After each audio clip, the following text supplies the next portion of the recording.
Libra, tignan natin kung ano yung mensahe para sa'yo. Keep in mind na ito ay general reading lamang kaya hindi lahat makaka-relate. Pakilawakan po ang isipan. At kung hindi ka pa nakasubscribe dito sa ating channel, please subscribe and hit the bell button para lagi kang updated every time na meron tayong uploads. Kung nais mo namang mag-avail ng ating private readings, rituals ng ating PR's products, makikita mo yung link sa description box. Tarot Intentions by Aliana Reyes. Kung wala kang Facebook account or naka-deactivated ka, pwede kang mag-direct mensahe dyan sa aking WhatsApp number para ma-send ko sa iyo yung details.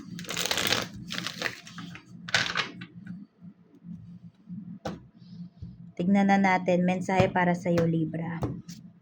We have don't be afraid of distance, touch and feel. Meron tayo ditong move towards the goal. And angels have come to you. So, guided ka talaga dito, Libra, ha? Sa mga gagawin mo. O yung iba sa inyo, kung lalayo kayo, may travel kayo. Tignan natin. Ano tong sitwasyon or aspect ng life mo. We have King of Cups. So, nasa long distance ba kayo? Long distance relationship kayo?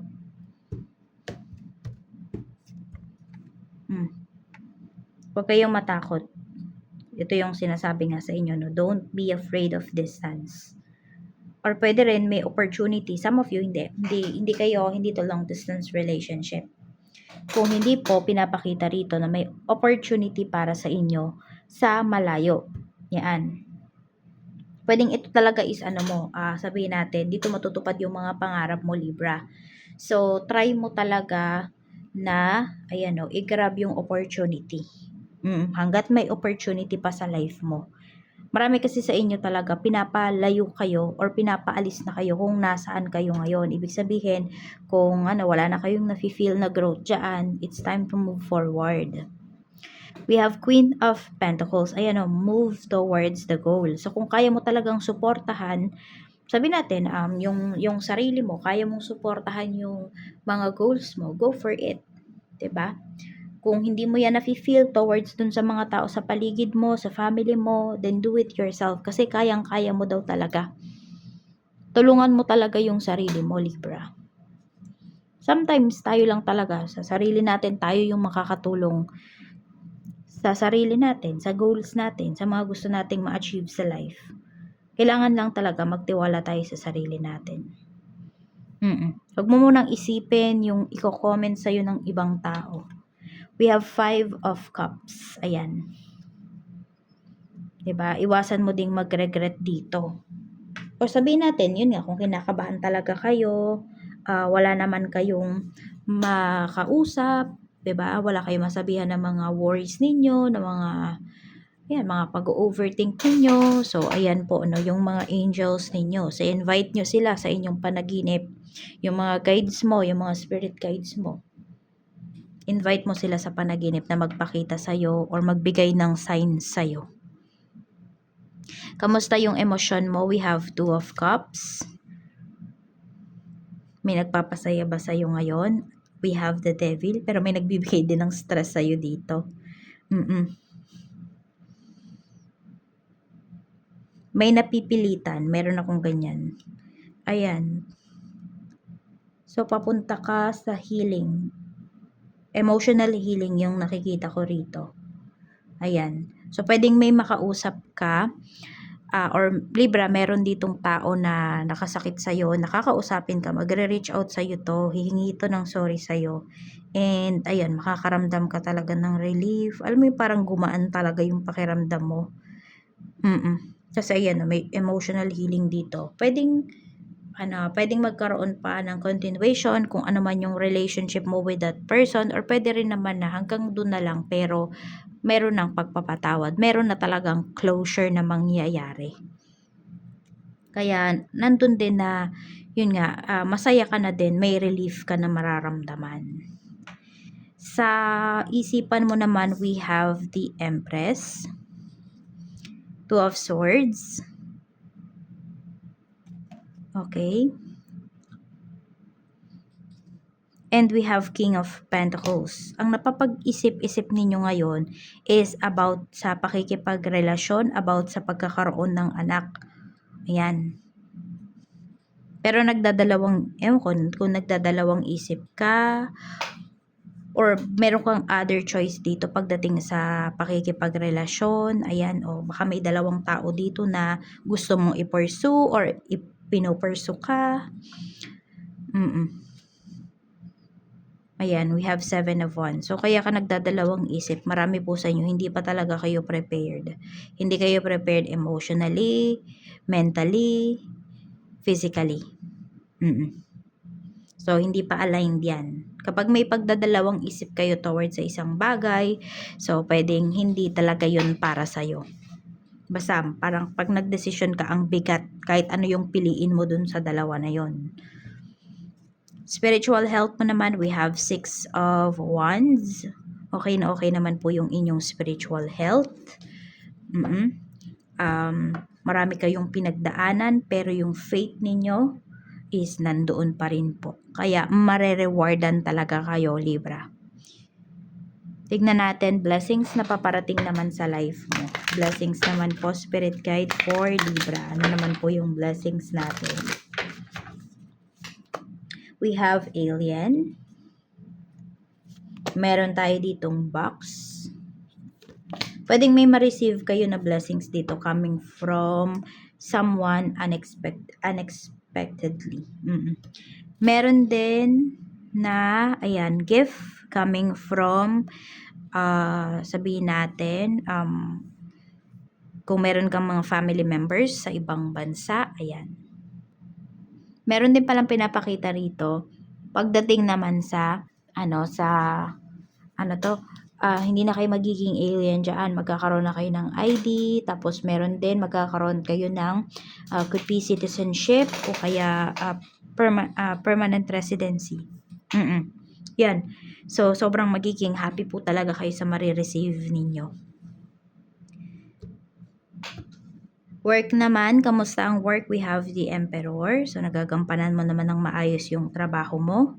We have 7 of Swords. Tahimik ka lang dito pagdating sa work. 10 of Pentacles. Marami naman, fulfilled pa naman kayo sa work ninyo. Okay. Ito yung mga co-workers mo na iinggit sa'yo. Ang nangyayari kasi, kino-compare nila lagi yung trabaho nila sa trabaho mo. Ganon. So, may mga naiinggit sa'yo rito. Ayan, we have 8 of Wands. Madami ding sinasabi sa'yo yung mga co-workers mo. Meron namang papuri, meron din naman, pero kasi parang mas marami naiinggit. Or may mga laman yung mga sinasabi nila. If you read between the lines. Check natin, pagdating naman sa work. We have 2 of Wands, meron tayo ditong 10 of Wands, at mayroon tayo ditong 5 of Swords. Work yun. Business pala to. Sa business, ayan. Stress yung iba sa inyo. 2 of Pentacles. Marami bang hindi nagbabayad sa negosyo? Siguro, iwasan nyo na yung magpautang. Or ganito gawin nyo. Pag nangutang dito sa negosyo nyo, tubuan ninyo. Kasi hindi nagro-roll yung mo yung kita mo, 'di ba, yung puhunan mo, ang nangyayari nai-stuck kasi siya. So kayo yung namomroblema. Ganun na lang yung gawin nyo. Para ayun, meron diyan ayaw mangutang or ayaw nang may tubo, o hindi sila mangungutang sa iyo. Yan stress kasi yung iba sa inyo ngayon dito sa work. May sales naman pero hindi talaga ganun. Tignan natin, pagdating naman sa clients, we have Judgment. We have the Hermit.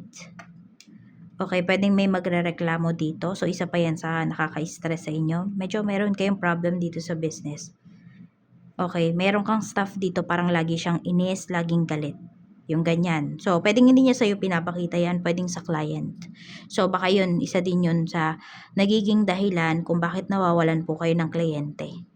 Kasi meron kang staff dito na anay sa negosyo mo.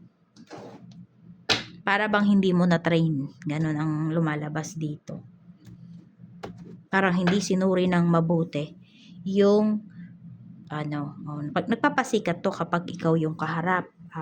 Maliksi kumilos, napakaagang pumapasok, pero pagdating sa mga kliyente, ayun, bagsak yung yung service niya. Sa kaperahan naman, we have Page of Wands. Meron tayong Six of Swords at mayroon tayo ditong The World. So may travel talaga na pinapakita sa inyo rito. Pwedeng ito travel to, hindi to pang ibang bansa. Pwedeng local lang po yung travel na to. Pero ayan, pinapakita talaga sa inyo. Magiging happy kayo. Baka naman din nyo talaga na mag-travel. Libra. So ayan talaga yung pagkakagastusan po ninyo sa mga susunod na mga araw, buwan, pagta-travel. So, you enjoy your money. Enjoy mo yung kinikita mo. And yes, yung iba po sa inyo, need nyo munang mag-retreat. Need nyo munang mag-isa. Need nyo muna na, pag nilayan yung inyong mga gagawin, yung inyong mga, mga problems in life, kung paano nyo ba masusolusyonan yan. Tignan natin sa love life mo naman, kamusta? Page of Cups, mukhang meron kayong makakausap dito. We have Ace of Pentacles, yayayain kayong mag-date. Pwede matagal mo na itong kakilala. Or could be friends of friends. Or sister or brother ng friend mo.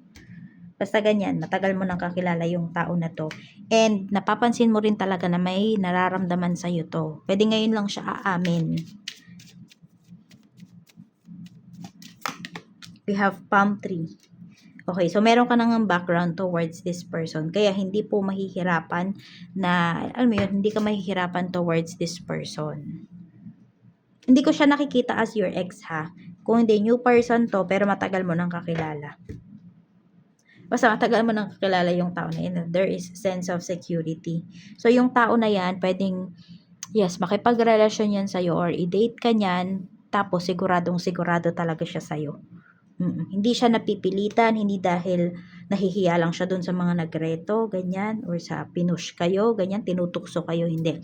Meron talaga siyang gusto sa'yo at pwede nga na mahal ka talaga nung tao na to.